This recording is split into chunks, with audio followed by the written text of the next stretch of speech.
You're welcome back from that quick timeout. It's still daybreak and it's time for our discussion segment. Now, our topic for today is Nigeria's 2025 budget and the implication of USAID withdrawal. Now, recently, the National Assembly passed the 2025 appropriation bill, increasing the budget from 54.2 trillion to 59.77 trillion. A significant portion of this increase, which is 300 billion naira, has been allocated for the procurement of drugs and vaccines. This development comes on the heels of the U.S. government's decision to suspend its health sector interventions in Nigeria, which includes provision of vaccines and drugs for malaria, polio, HIV, and tuberculosis through USAID. To put this into perspective, let's look at the statistics. Now, in 2022, the U.S. provided $6 million in life-saving aid support to people affected by floods in Nigeria. Additionally, in 2023, the U.S. government committed $9 million in humanitarian assistance for Nigeria's natural disaster response efforts. These funds were used to provide emergency shelter, water, sanitation, psychosocial support services, and cash to populations affected by floods. But due to this, we've seen some adjustments in the budget in order to support some of these interventions that have been cut off. Now, today joining us via Zoom, we have Steve Nwachuku, who is an economist, a financial analyst, and a lead researcher at Steward Asset Management. And with him, we'll be discussing the implications of the U.S. aid withdrawal and the allocation of $300 billion for drugs and vaccine, and what this means for Nigeria's economy and the health sector in the long run. Thank you so much for joining us, Mr. Steve, this morning. My pleasure. Thanks for having me. All right, let's get your thoughts. What's your thought on, we just did a phone-in now with Nigerians where they spoke about the U.S. funding and how it made our country dependent. We saw how the country has been dependent on this funding, and, you know, people have complained over time about the budget being allocated to health, the money being allocated to health in the budget over and over again, which almost now looked like the nation was depending on these fundings to fund health, thereby not allocating enough in the budget for health. So now that we've seen a whooping 300 billion naira added to the 2025 budget for procurement, considering the U.S. aid withdrawal, what do you make of this? Well, I think it's a good ground to stand in response to this very development, given the fact that, like you said, when we have relaxed so much because of the aid that we've received from foreign nations and donor agencies over the 5-10 decades now, that they have been making efforts to provide for healthcare, disease prevention, disease control, HIV and AIDS treatment, maternal child care, and the rest of them, like the humanitarian efforts and ecological efforts too, which these funds has been going. It has actually made our budgeting and planning process so lazy that we don't have so much to provide for this very sector. It's good also enough that the Trump decision to withdraw most of this very aid that Nigeria is part of the recipient gave us an opportunity to also have a rethink on how we should provide for those very space that this very aid have been feeding. Now is good enough also that we are still in the course of the budget process before this announcement happened, or this development, and which we have to quickly make provisions. Like your report says, over 300 billion was added to purchase those drugs and the rest of them. So it's good development, but the challenge will be, yes, on one hand you make provision, and on the other hand is the source of funding for this 300 billion. You can also, like the Federal Executive Council a couple of weeks ago, I think about 2 weeks ago, made an approval of $1 billion, which will take care of any aspect of this very shortfalls that we may witness as a result of the withdrawal of this aid. The question or the challenge is, it's easy to make provisions, it's easy to budget. You can have any numbers added to those very numbers. The question is, what are the source of funding? What are the source of making sure that these very budget line items or these very provisions that you made are provided in real terms. The funds to execute such projects, the funds to actually purchase those drugs are made available. That is where the challenge is. First and foremost, it's a good thing that we are learning the hard way, so that we learn how to prioritize the spending, prioritize the planning and budgeting process, so that we don't totally depend on donor agencies or multilateral organizations that will provide these funds. So it's good enough that we had time also to adjust most of those budget line items to make sure that we accommodate most of this shortfall. It's a good development for us that we had opportunity to adjust. All right, it's a good thing you've pointed that out. And you also pointed something that piqued my interest when I first saw this news. No doubt the foreign aid suspension has exposed a vulnerability in our budget allocation to certain sectors in the government. We are seeing that at this point in time. But the question that lies and still remains, like you said, is the case of sustainability. How sustainable do you think this is going to be, and what ways do you think the government should explore in terms of diversification of the economy to create a certain flow of cash towards towards these areas that have faced backlash or a little backdrop? This is a certain money that's been allocated this year. How can this be sustained? Are there ways the government could explore to have a steady flow of money to cater for these sectors that have been affected so far? Okay, I think the only source of sustainability is being sincere to ourselves, our leader, our political leadership, realizing that yes, those free funds that we rely on are no longer coming to you. So it's a question of realizing to be sincere to yourself.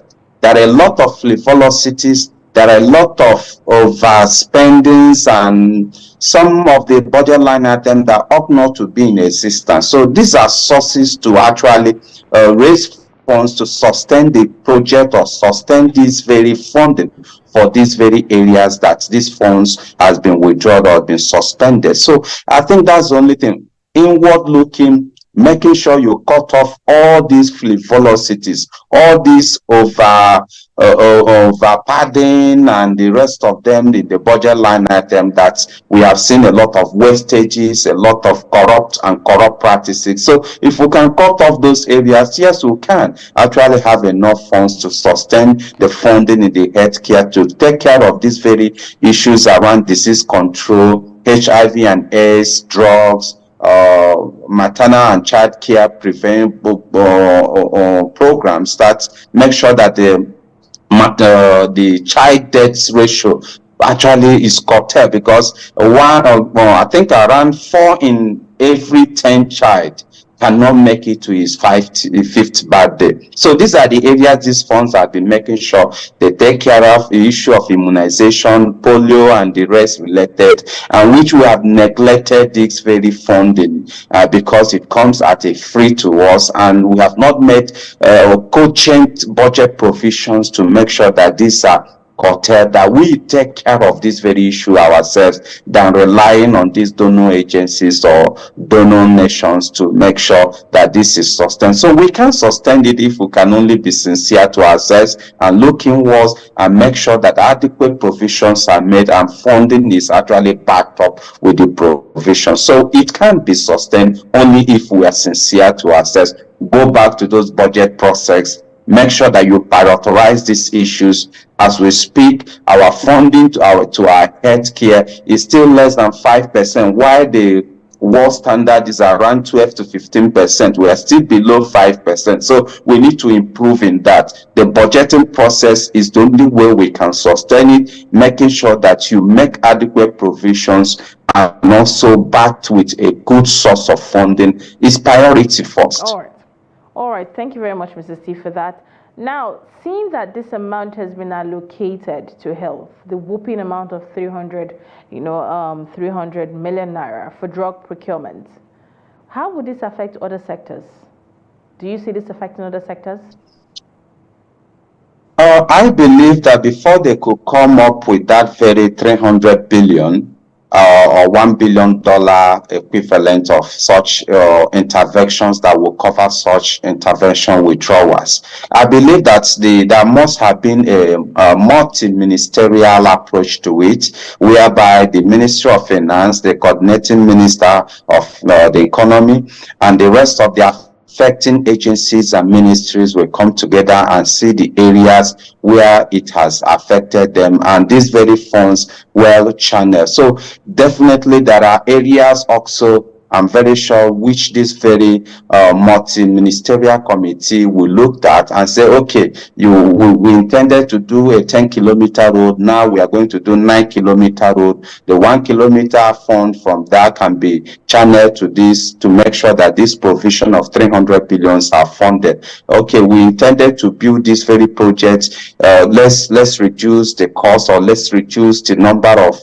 items, let's reduce the quantity, and make sure that no additional funds are made available. So these are ways to actually make sure that this 300 billion can actually be realized or can actually be provided for. So I'm very sure that the Minister of Finance and the Minister of Budget must have looked at the budget line item and looked at the areas that they can, bring out funds that can actually make sure that this very 300 billion is made available for the purchase of these drugs and the rest of them. So I think it can be done if actually, like I said earlier, they are sincere enough and the level of priorities are placed. There are a lot of wastages that can be cut, and these funds can be made available to actually execute such projects. All right. Thank you. Putting it vis-a-vis how much has been spent, we see the U.S. government, saying that $6 million was provided to humanitarian assistance for natural disaster, as much as even additional $9 million was done in 2023. The $6 million was in 2022. And, we know that the money that comes from this foreign aid are in the tune of millions and millions of dollars. We don't even want to shed more light on how much has been invested over the years for the procurement of antiretroviral drugs for HIV patients, malaria, typhoid, polio, and vaccines. All has been invested. Do you think 300 billion naira would suffice? Well, I think the first instance, the federal government, through the Federal Executive Council, actually provided for $1 billion to cover this. And it's about, in the 2025 budget, the last check I did, about $500 million was actually provided as a counterpart fundings there in the budget, which this very withdrawal will definitely affect. About 760 billion naira, which is equivalent of $500 million. So quite a very sizable amount of money.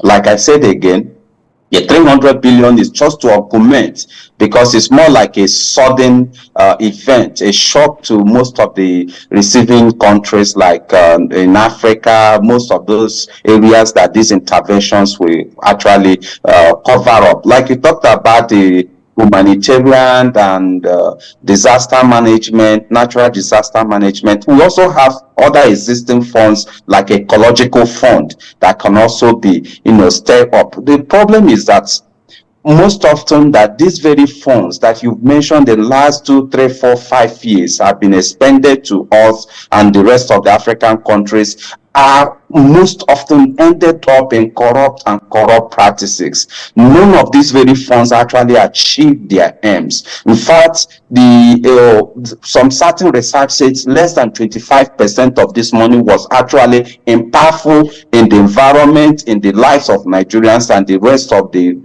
donor or the rest of the receiving countries. So most often these funds ends up in corrupt practices. So I think we should also understand the fact that, yes, beyond having provisions in our budget to be sort of a counterpart funding to help us in this ecological, in the health, in the finance, name it. I think even to the defense spendings, there are some level of donor support in our defense spendings of our armed forces. So we need to realize that we are a nation of our own, a sovereign nation, that we should make provision for ourselves and stop depending on donor agencies or donor countries to help us finance most of these very critical areas of our life. Notwithstanding, nothing is wrong receiving aid.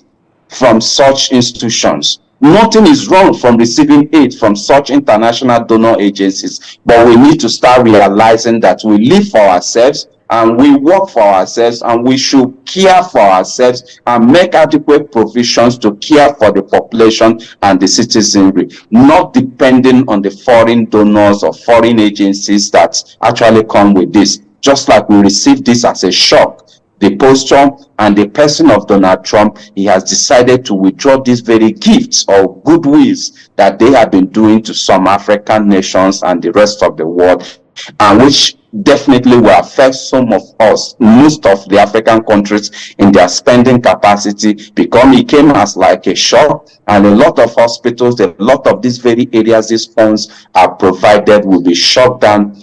Good enough, we are quick enough to make sure that we make an adequate provision to care or cater for this very shortfall. A 300 billion is good enough to buy this drug. The question is, of this 300 billion, how much will corruption take from it? If we actually buy a 300 billion drugs, I know for sure it will go a certain way to make sure that the gap is well filled. So the question is not just the funds. The question is what corruption has been eaten off from that of even what the foreign donors are bringing, or even from the internal spendings of the government. So we need some level of efficiency in government public spending, fiscal efficiency. That is where we can actually say for sure, yes, the provisions means are good enough, and provisions means are really impactful enough in the lives of Nigerians. But if you go by the numbers again, one will continue to get confused. In fact, politicians most often will want us to believe that the funds made available are not good enough, but in the real times, a lot of these very funds are even in excess of what is needed. So we need to be prudent, and that's the only way we can actually have these very issues resolved, and it's to the best of the benefit of Nigerians. 300 billion will go a long way, but if we can also have other sources that can augment it, that will be good enough. Like I said earlier, we have in existence, the ecological fund is in existence. We can utilize such monies that is in existence to make sure that those monies are deployed and deployed appropriately, and they are impactful in the lives of Nigerians, and stop depending on these foreign donors. All right, now I love the fact that you touched a bit on other options that could be looked into to boost, the funding for this affected sectors, especially health and humanitarian services. But given the current situation of the economy, the naira to dollar exchange, and everything that's playing out in the economy in general, what long-term fiscal policy that could be sustainable do you think the government needs to put in place, to reduce our reliance on foreign aid and boost our own self-dependency? I think the short way is a fiscal discipline and a very good fiscal planning too. When you are disciplined and you have a good plan, that will help you. Of course, we know our population. We have an estimated population of 200 million or 200 million plus or 230. So based on that, you already know the number of HIV Nigerians infected Nigerians. You make adequate provisions. We already know that our landmarks, and we already know the areas that are affected by issues of erosions and the rest. We also know that God has blessed us so much that we don't have issues of humanitarians that relates to natural disasters. All we had is issues of Boko Haram displacing people and people living, and as a result, we have humanitarian issues both in the northeast, in the north central, and now in the northwest. So if we can deal with those issues around the security, banditry, and Boko Haram, terrorism that displaces Nigerians and they become fugitives, they become issues of humanitarians that we need this aid for, it can also help us. So that's way of planning. When you deal with this very issue, it reduces the burden you have or the funds that you needed to dispense in taking care of humanitarian issues. Then on the issues around the financing support in other agencies and defense, yes, of course, we continue to clamor for more funding for defense. more funding for the armed forces so that they can deal with these issues of securities. But the question is, if the defense needs $1 billion investment, if we have $600 million, how much of this $600 million can be effectively used? That is where the question is. Like I said again, it falls back to physical discipline. If we are disciplined enough in the way and manner we dispense funds, we can actually stick to the plans, and the plans can result to effective governance that results in good living, standard of living for Nigerians, ease the troubles, and reduce these very humanitarian disasters that we witness as a result of Boko Haram, community clashes, and the rest of them. So I think we can, if we plan well, we can deal with these issues, and they can also be well sustained. So this is a long-term way of dealing with the issues. Plan well and apply all level of physical discipline in dispensing your fund. All right. Thank you. Thank you very much. Now let's look at comparison with other, other international African countries, other countries around us. In your experience, which country would you say have handled this pooling of foreign aid well? And what can Nigeria learn from them? Because we know it's not just Nigeria in Africa that is dependent on foreign aid. We have other countries. So what countries have you seen that you've seen so far that have handled this well? And what can Nigeria learn from these countries?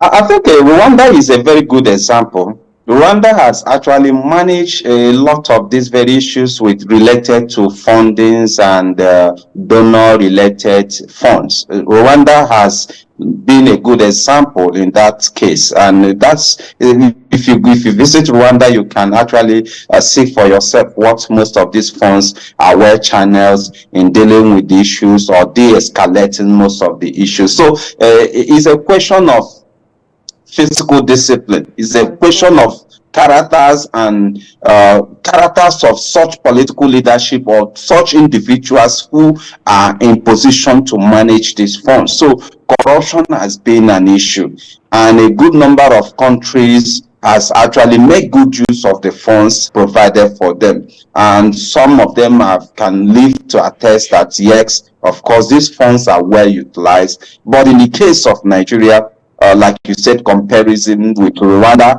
or even Angola and the rest of them, most of these North African countries are actually making good use of these very donor funds. In Egypt, it's good enough. You can find that most of the funds or even the concessional fundings and other development funds that comes to Egypt in their power sectors, they are actually doing well. South Africa is also a good example, and they are also doing well. But most often is corruption, and fiscal discipline is what helps to make sure that these funds are well utilized. All right.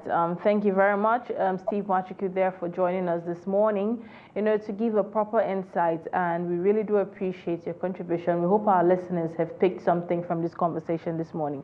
Thank you for joining us. Always my pleasure. All right, if you're just joining us, that was Steve Nwachuku there, who is an economist and also a financial analyst and lead researcher at Steward Asset Management Limited. And it's been a very, very insightful and interesting conversation this morning. We hope we've been able to keep you informed one way or another through our discussion segment. But don't go anywhere. Right after the break, we'll be looking at stories that made it to the front pages of our dailies.